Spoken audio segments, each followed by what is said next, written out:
Halo, nama saya Yoga Triherlambang dan saya adalah peternak kelinci. Dulunya saya adalah seorang musisi dan juga drummer, sampai sekarang juga masih.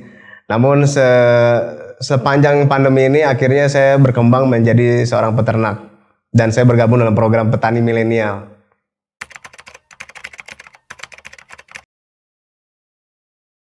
Basicnya adalah hobi semuanya. Jadi saya tuh hobi hewan gitu kan. Hampir semua hewan dicoba pelihara. Tapi kelinci ini paling spesial lah buat saya. Yang paling mudah juga secara pemeliharaannya. Dan kalau dibilang unik lah, uniknya jenisnya banyak. Terus kualitasnya juga sangat bervariasi gitu.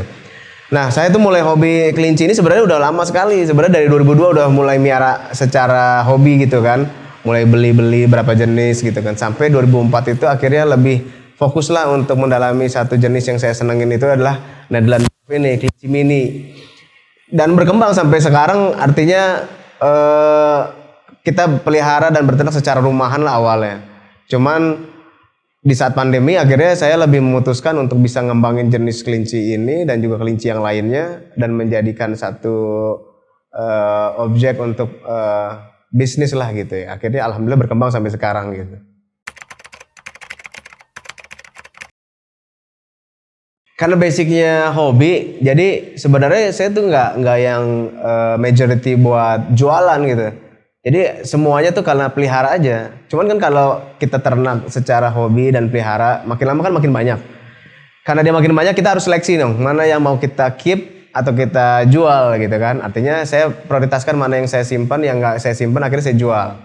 Nah sebenarnya itu berlangsung dengan santai lah gitu. Artinya ya jualan yang nggak pernah ditargetkan gitu kan. Akhirnya ya jual aja dengan pemilihan mana yang mau dipelihara, mana yang enggak gitu kan. Karena akhirnya berlangsung terus dan juga ternaknya juga berkembang terus, akhirnya jualan terus gitu. Nah sampai waktunya di sini waktu saya pindah ke Bandung, akhirnya saya ngebangun peternakan gitu ya. Dan ternyata demand-nya tinggi. Permintaan ekspor itu banyak juga. Nah, saya coba ngikutin dalam artian untuk bisa membreeding jenis-jenis lain selain yang saya hobiin kan.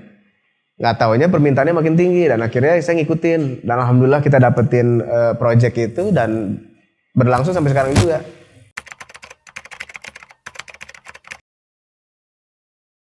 Mulainya lagi artinya saya 2010 tuh masih main sampai 2012 juga. Cuman vakum ya. 2016 saya mulai start lagi. Di 2017 lah gitu udah mulai akhirnya import jenis-jenis baru, kelinci baru juga. Dan akhirnya kan kita menjadi kalau dibilang dilirik lah gitu kan sama peminat yang lainnya. Akhirnya sampai sekarang ya kita masih terus jualan juga gitu. Awalnya jadi cuan pastinya pertama ya karena kita breeding. Jadi kita menjual hasil breeding itu kan ibaratnya tanpa modal lah gitu kan. Artinya nggak modal untuk beli kelinci yang dijual. Karena kita berkembang dan jumlahnya banyak. Ya artinya begitu dijual dengan harga yang sangat lumayan ya pastinya cuan banget gitu kan.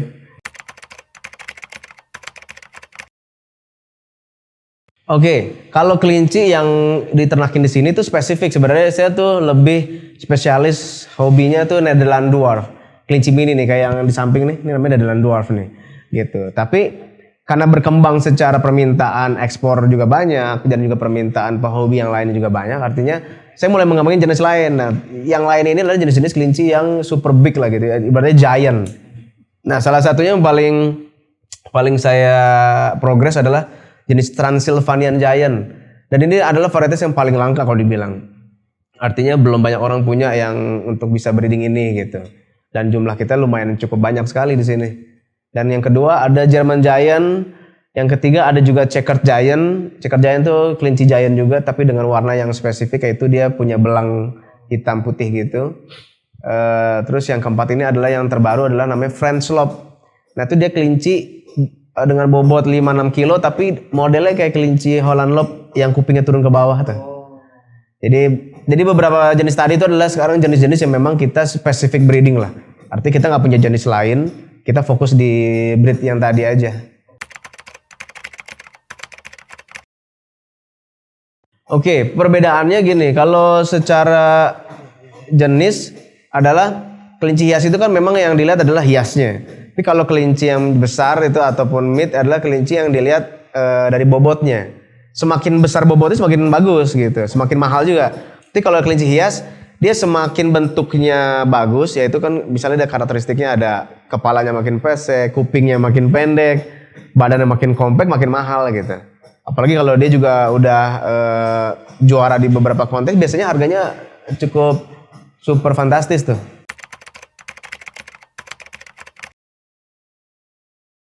Untuk ekspor semuanya live animal, jadi benar-benar ya kelinci hidup yang kita pelihara gitu. Artinya walaupun dia kelinci pedaging, kita jualnya secara ini adalah kelinci hias sebenarnya harganya.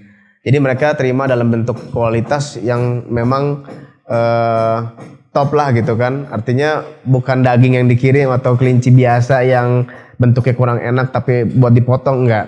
Tapi emang bibit yang benernya gitu.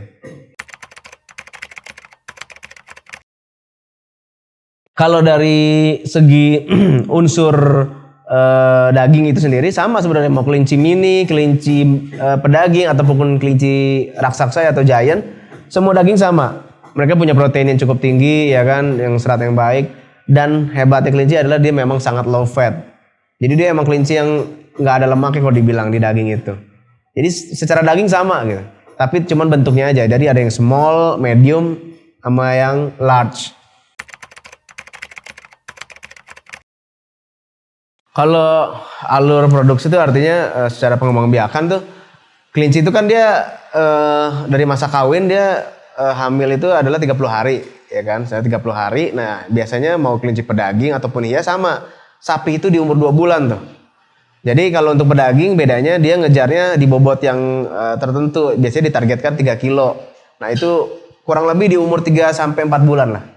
Paling lama gitu. Kurang lebih itu sih gitu. Sampai akhirnya mereka dijual ataupun dipotong. Kalau supply, kalau jenis-jenis tertentu yang misalnya sudah ada di Indonesia gitu ya, pasti kita beli dari lokal, dari sini gitu kan. Kalau misalnya belum ada, akhirnya kita harus impor. Tapi semua jenis kelinci yang ada di Indonesia pun semua dasarnya adalah impor gitu. Dan dulu kan ada Balai Penelitian Ternak yang memang mereka salah satu dinas yang punya supply kelinci impor lah ya gitu ya. Seperti itu.